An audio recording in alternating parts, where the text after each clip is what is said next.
Salut à tous, ça y est, c'est parti, les vacances sont là. Alors, on prend la route après le boulot. Cette fois, on va se diriger vers l'Allemagne. On va aller explorer nos parcs d'attractions préférés comme Europa Park et Phantasialand. On fera également sur le chemin du retour un détour par la Belgique, par la Bretagne et on fera quelques petits terres à Aventura sur le chemin du retour. On a bien roulé cet après-midi et là, on se cherche un endroit pour la nuit. On va se poser à Biseneuil sur le parking de la petite salle des fêtes. Après le dîner, on va se faire une petite balade dans le village. On découvre une belle église avec de très très belles pierres. Le village est vraiment calme et je pense qu'on va y passer une excellente nuit. Allez, c'est reparti. On reprend la route ce matin. On passe par Moulins, Bourbon-Lancy, Autun et Dijon. On fait d'ailleurs une petite pause juste après Dijon pour déjeuner. Puis c'est reparti, Belfort, Mulhouse et on arrive sur l'île du Rhin à Markholzheim. Markholzheim, je ne sais pas si je le prononce bien, pour y passer la nuit.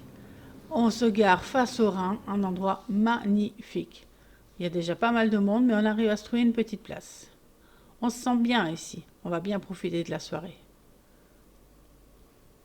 Allez, on va se faire une jolie petite balade pour se dégourdir les jambes après ces 2 journées de route intense.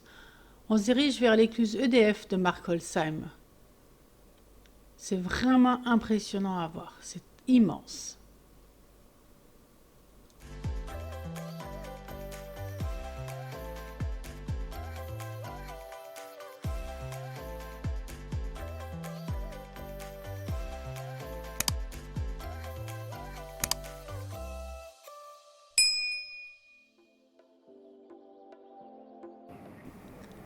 Comme on le pensait, la nuit a été super calme. Mais alors, quelle chaleur! Il faisait lourd. On a eu juste quelques gouttes de pluie et pas assez pour rafraîchir l'atmosphère. Mais c'est pas grave, on a quand même profité de ce magnifique paysage ce matin au lever.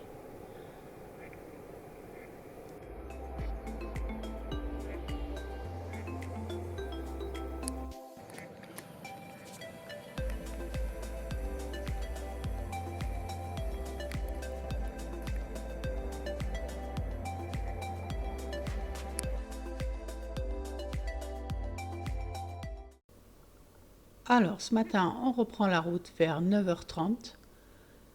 Eric en a profité pour aller pêcher un petit peu ce matin et on passe sur l'écluse de Markholzheim. J'en ai profité pour vous filmer un peu les immenses péniches qui sont sur le Rhin. Alors en vidéo, je ne sais pas si on se rend compte, mais franchement, elles sont vraiment immenses.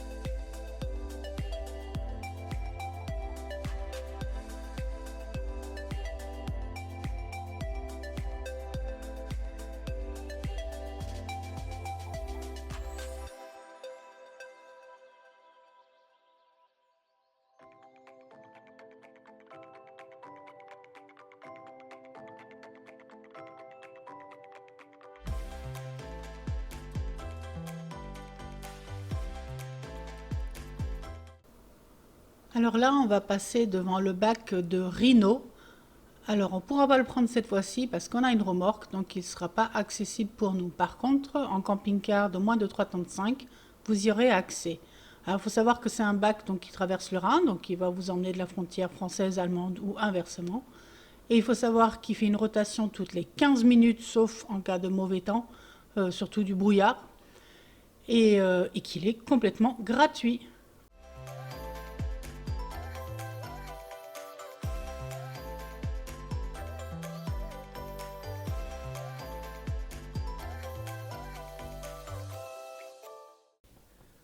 Donc nous, cette fois-ci, on va passer la frontière allemande, donc sur le Rhin, au niveau de l'écluse EDF de Gerstheim.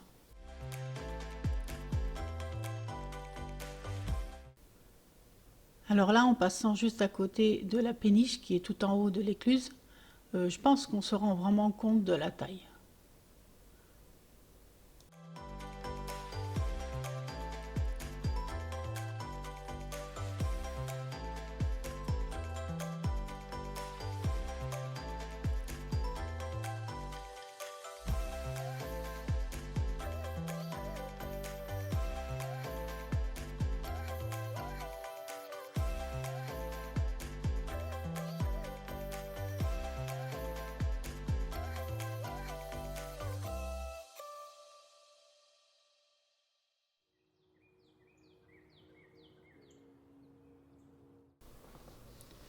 Donc là, on est sur la route pour Europa Park. On traverse quelques petits villages bien typiquement allemands. Alors faites attention parce que dans beaucoup de villages allemands, la vitesse est limitée à 30 km/h et il y a énormément de contrôles.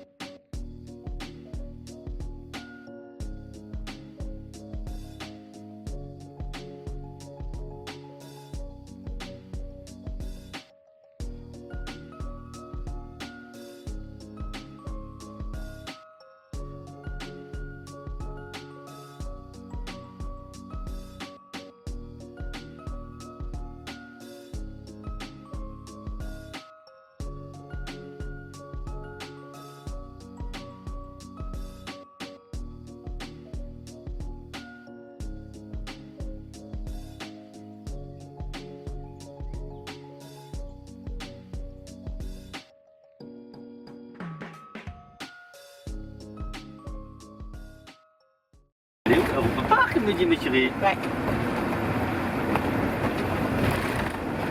On voit bien là le Rulantica et l'hôtel Cronassar quand on arrive. Je sais pas si on est déjà arrivé par là. Par là. Ah ouais?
Ça y est, on est arrivé à Europa Park. Donc nous, on se rend au camp resort d'Europa Park. Donc c'est un camping qui fait aussi aire de camping-car. Alors il faut savoir que si vous arrivez avant l'heure et que votre emplacement n'est pas encore libre, il y a un parking où vous pouvez patienter. Généralement, ils disent que les places sont libres à partir de midi, midi et demi, 1 heure. Voilà. Alors pour découvrir Europa Park en camping-car, franchement, c'est génial. C'est vraiment un paradis pour les camping-cars. On peut garer sa maison roulante dans un cadre vraiment idyllique. Il y a toutes les commodités à portée de main et on est juste à quelques pas de l'entrée du parc. Les emplacements sont spacieux. En fait, lors de la réservation, on peut choisir la taille de ses emplacements selon la taille de son véhicule, la taille de ce qu'on a envie d'avoir, hein. Il y a tout ce qu'on a besoin, donc l'eau, l'électricité, les vidanges. Là, pour l'instant, il n'y a qu'une aire de vidange, mais il est prévu des travaux, donc peut-être que ça va changer. Les sanitaires, franchement, sublimes, très propres, il n'y a aucun souci. Alors, on est vraiment à proximité d'une parc d'attraction, donc on entend les cris, on entend toute la journée, mais franchement, ça ajoute quelque chose à ce camping, quoi. Donc, bien sûr, on n'y va pas pour passer des superbes nuits, parce que généralement, il y a souvent du bruit, quoi. Mais ça, c'est autre chose. Le camping, il est décoré sur le thème des cow-boys. Il y a des aires de jeux pour les enfants. Il y a un bar-restaurant avec une vue sur le lac. Ah oui. Alors franchement, n'hésitez pas, venez découvrir Europa Park en camping-car, ça vaut le coup, hein. C'est vraiment super.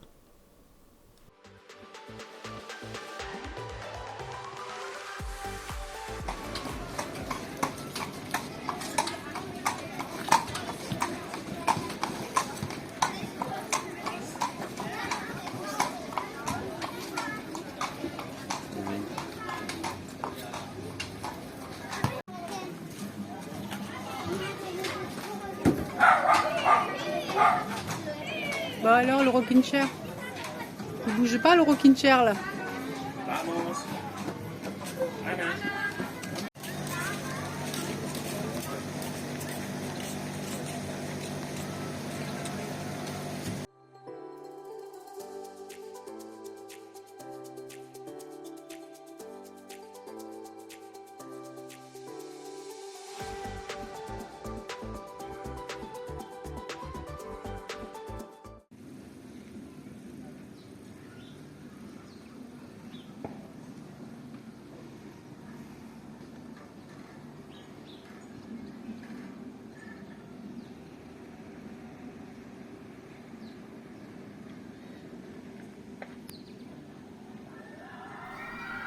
Là, on prend les vélos et on va aller découvrir les abords de Rulantica, donc qui est le parc aquatique d'Europa Park et qui est accolé à l'hôtel Cronassar. Donc c'est tout nouveau. Nous, on l'avait vu, mais c'était encore en travaux. Donc là, on va aller découvrir tout ça. On vous emmène.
Donc là, on voit l'entrée du parc Rulantica. On y a passé une journée entière. Alors, faites pas comme nous. Franchement, prenez des chaussures, des claquettes, des tongs, ce que vous voulez. Parce que passer toute une journée entière debout à faire la queue pour les files d'attente des toboggans, tout ça, pieds nus, à la fin de la journée, on n'en pouvait plus, on sentait plus nos pieds. Donc, pensez à prendre des chaussures d'eau. C'est Cyndi Lauper la chanson. En tout doucement. Time after time.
Sacré projecteur là.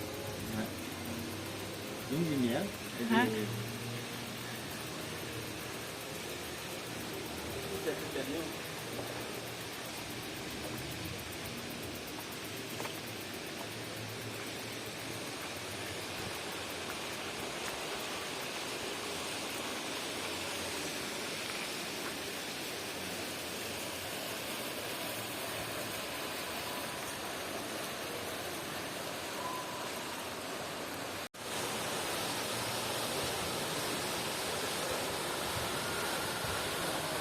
J'ai entendu descendre. Là, on les voit en transparence. Ouais.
On se trouve là devant l'entrée de l'hôtel Cronassar, donc qui est vraiment accolé à rue Lantica.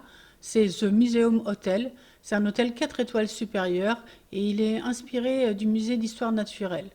Alors, il faut savoir que dans l'entrée, le hall est vraiment très très impressionnant. Il y a un énorme squelette je ne sais pas, je sais pas si c'est un dinosaure ou un animal nautique. Enfin, j'avais pris des photos en 2019, donc peut-être sur les vidéos précédentes, vous pourrez les voir. Là, cette fois-ci, j'y suis pas rentrée. Donc j'ai juste filmé les abords, l'extérieur de l'hôtel. Ensuite, là, donc on passe devant l'hôtel Bell Rock avec son phare. Donc pareil, hein, j'avais déjà fait des vidéos dessus, donc on ne s'est pas attardé quoi. Par contre, l'hôtel Colosseum, on n'y avait jamais été, on n'avait jamais visité enfin, l'espace qu'on peut visiter, hein, sans déranger bien entendu les gens qui y séjournent. Et il est vraiment sympa, c'est à voir. C'est sur le thème Rome italien.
est au rond-point de la souris là, j'avais même pas vu.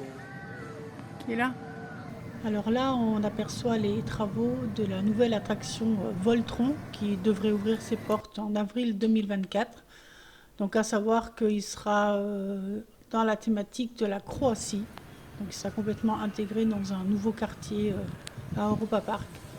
Donc on découvrira ça l'année prochaine si jamais on revient. Donc, ce sera un grand 8 sensationnel. Alors là, on a un petit aperçu des hôtels d'Europa Park. Donc vous avez le Colosseo qu'on a vu tout à l'heure de l'intérieur. Ensuite, on a le El Andaluz en jaune. Derrière, il y a le Castillo Alcazar. Et à gauche, c'est le Santa Isabel.